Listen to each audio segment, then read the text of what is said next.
Hello students, मैं आपका दोस्त अंकित आज मॉडर्न हिस्ट्री के पार्ट 2 लेके आया हूँ। अपन पोर्तुगीज के बारे में पढ़ रहे थे तो ऑलरेडी अपन ने पोर्तुगीज के बारे में यहाँ तक पढ़ लिया था स्टूडेंट्स कि वास्को डी गामा की एंट्री हो जाती है और पहली बार जब वो आते हैं तो 6 टाइम प्रॉफिट वापस लेके जाते हैं यहाँ से अन करके। उसके बाद कब्राल आए थे 1500 में, जिनकी आपस में लड़ाई हुई जेमोरिन्स के साथ या लोकल्स के साथ हुई, अरब्स के साथ हुई, और फाइनली उन्होंने ट्रीटी साइन कर लिया, ट्रेड एस्टेब्लिशमेंट किया कि अरब्स को नहीं मिलना चाहिए, मतलब ट्रेड का परमिशन। और जमुना के साथ हुई थी। अब उसके बाद देखिए आगे की कहानी पढ़ाते हैं। तो ये जैसे मैंने कुछ मार्किंग की है, ये कोचीन है, यहीं पे कन्नौर वगैरह भी एरिया है, केरला की ये एरिया। जी स्टूडेंट, तो हम स्टार्ट करते हैं।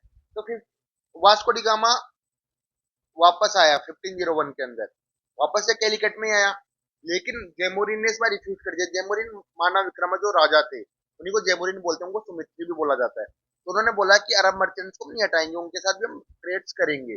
तो इनके बीच में आपस में ऐसे लड़ाई वगैरह होती रही छोटी मोटी। तो इसी बात फिर क्या किया वास्को डी गामा ने कि फैक्ट्रीज एस्टेब्लिश करनी स्टार्ट कर दी कोचिन में, कन्नौर में, है ना। और फिर फोर्टिफिकेशन भी स्टार्ट कर दिया। फोर्टिफिकेशन मतलब बाउंड्रीज बनानी शुरू कर दी उनके। तो उससे रिजल्ट क्या निकला कि पोर्तुगीज का ट्रेड और कॉमर्स और स्ट्रॉन्ग हुआ, और कोचिन का नया ट्रेड बेस बन के आया, और पोर्तुगीज पावर इंडिया में बढ़नी शुरू हो गई।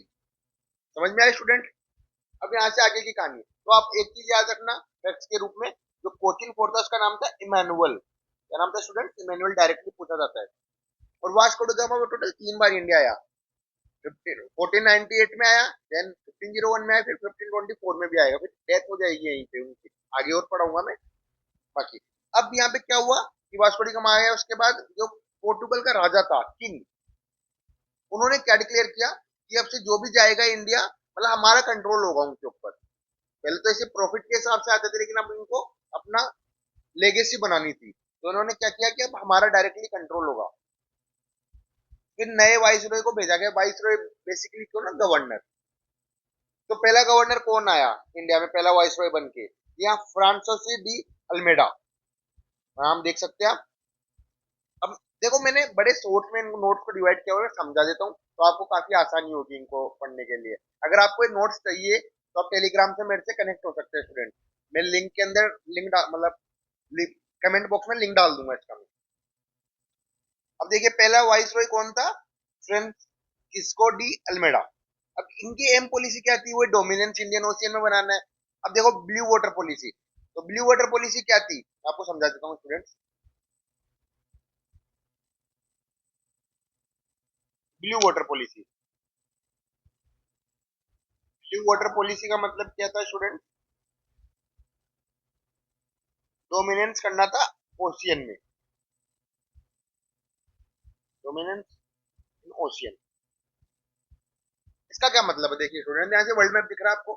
अब इंडिया से अगर किसी को ट्रेड करना है तो बेसिकली 3 रास्ते थे इंडिया में आने के, जो बड़े आसान से थे। पहला मैं बोल सकता हूँ, ये आपको दिख रहा है, स्ट्रेट ऑफ हॉर्मुज, ये रास्ता।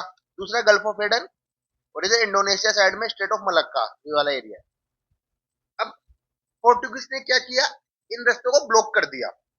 स्ट्रेट ऑफ हॉर्मुज पे भी खुद का कर लिया, गल्फ ऑफ ईडन पे भी, देन स्ट्रेट ऑफ मलक्का पे भी।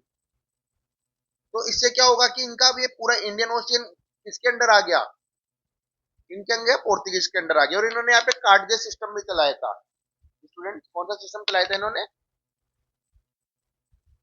कार्डजे सिस्टम। इसका मतलब क्या स्टूडेंट? कि अगर किसी को भी इस ओशियन में जानना है तो इनको कुछ ना कुछ मतलब देना पड़ेगा एज ए प्रॉफिट। जैसे टोल जैसे देते हैं अपन, तो वैसे इनको कुछ ना कुछ देना पड़ेगा।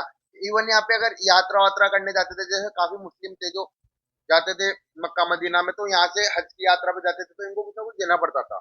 इस कारण यहाँ पे क्या हो रहा था, जो यहाँ के तुर्की से इजिप्टियन इजिप्टियन लोग थे, वो सब इनसे नाखुश थे। और मेनली गुजरात, गुजरात का सबसे ज्यादा बिजनेस इसी साइड से होता था। तो गुजरात का जो राजा था वो भी खुश नहीं था इनसे बिल्कुल भी। समझ में आया आपको कार्डजे सिस्टम? मैंने बता दिया।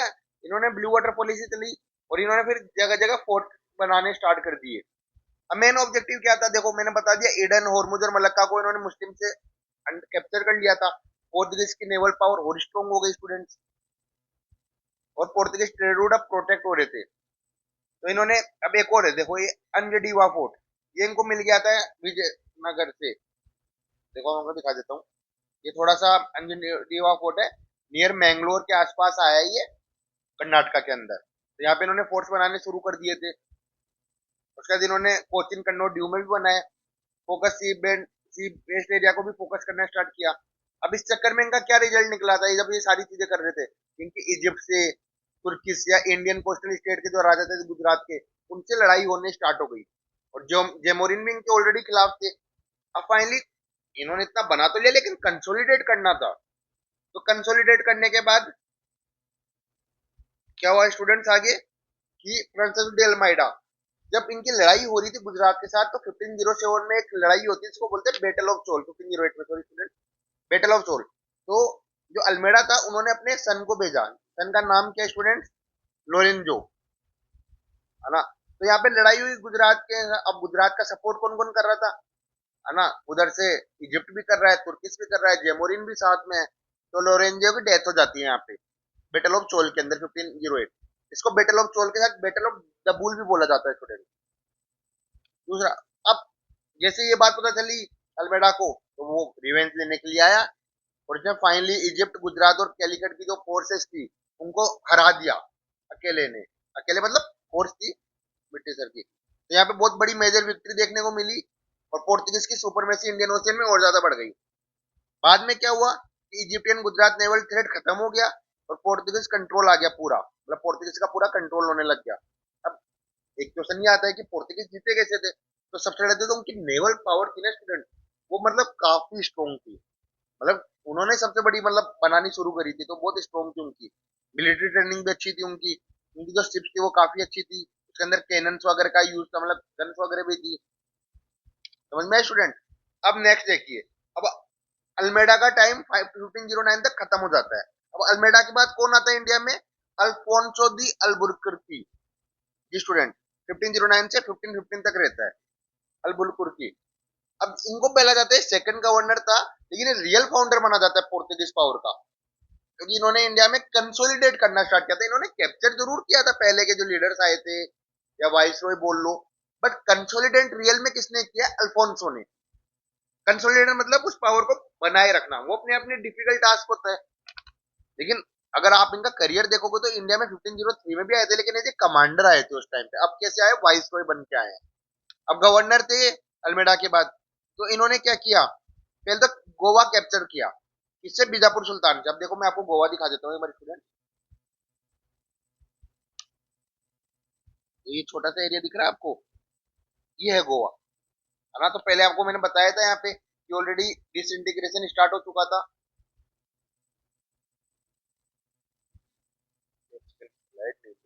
हाँ, ये स्टूडेंट जैसे मैंने बताया था, देखो पानी किंगडम था, तो बीजापुर, गोलकोंडा, अहमदनगर, बेरार, विदार। तो बीजापुर से इन्होंने क्या ले लिया था, गोवा। समझ में स्टूडेंट, आदिल शाह से। तो और फिर फाइनली उन्होंने बाद में जाके गोवा को कैपिटल भी बना दिया था। अब नेवल पावर को इन्होंने और ज्यादा एक्सपेंड किया, अरेबियन सी को, इंडियन ओशियन को पूरा कंट्रोल किया, और पोर्तुगीज फ्लीट को भी इन्होंने स्ट्रेंथ किया। अब ये थी, आप बोलोगे मलक्का को तो पहले कैप्चर, देखो कंसोलिडेट कर रहे हैं ना, कि वापस कोई वहां पे आएगा तो उसको भी हराना है। Control state of Malacca gate, आप जानते हो मलक्का, मैंने बताया था पूरा ईस्ट एशिया को खोल देता है। ये देखिए, ये पूरा ईस्ट एशिया को खोल देता है। अगर ये कंट्रोल में आ गया, तो समझ में आया स्टूडेंट, ईस्ट एशिया का गेटवे माना जाता है स्टेट ऑफ मलक्का। आपने ज्योग्राफी में पढ़ा होगा, नहीं तो मैं इन फ्यूचर इनकी वीडियोस लेके आऊंगा, आप वहां से भी पढ़ सकते हैं। समझ में आया स्टूडेंट्स। और धीरे धीरे इन्होंने क्या किया कि ट्रेड लिंक है ना, मिशन बंगाल में और बालासोर में भी इन्होंने अब ट्रेड लिंक बैठाने शुरू कर दिए, मिशन भेजने स्टार्ट कर दिए। मतलब बंगाल में भी अब ये लोग ट्रेड करना शुरू कर रहे थे। अब बंगाल आपको पता ही है, और बालासोर, बालासोर बेसिकली उड़ीसा में आया है। तो समझ में आया स्टूडेंट्स। अब देखिए, हम रियल फाउंडर बोलते हैं, ऐसा क्यों रियल फाउंडर बोलता है, इन्होंने ऐसे क्या चेंज किए थे। तो सबसे पहले तो इन्होंने सोशल रिफॉर्म्स किए थे अल्फोंसो ने। क्या क्या सोशल रिफॉर्म, इन्होंने मैरिज करवाई थी, पोर्तुगीज मैन की और इंडियन वुमेन की शादी करवाने की इन्होंने कोशिश करी थी, और हुई भी थी। प्रॉपर्टी राइट दिए गए थे। सोशल वेलफेयर में जो हमारे देश में सती प्रथा होती थी, इसको अबोलिश किया था इन्होंने। बहुत बड़ा स्टेप था स्टूडेंट। हॉस्पिटल्स खोले थे इन्होंने, रोड और इरिगेशन का काम करवाया था, तो सोशल। अब ये करवाने के पीछे कारण क्या था? देखो, अल्फोंसो को एक चीज समझ में आ गई थी कि हम कितनी भी मतलब राजा को हरा दे, उससे हमारा कोई फायदा नहीं होगा जब तक पब्लिक हमें सपोर्ट नहीं करेगी। और पब्लिक को सपोर्ट जीतने के लिए हमें क्या करना पड़ेगा? उनके लिए काम करना पड़ेगा। उनके लिए अच्छे काम करेंगे तभी पब्लिक हमें अपना मानेगी, और जब पब्लिक हमें अपना मानेगी तो हमारे लिए मतलब अच्छा होगा, हम ज्यादा से ज्यादा कंसोलिडेट कर पाएंगे। समझ में? इसलिए उन्होंने ऐसे काम करने स्टार्ट किए, सोशल रिफॉर्म किए, वेलफेयर रिफॉर्म्स किए। अब देखिए, इस टाइम पे हमें डिप्लोमेसी भी देखने को मिलती है।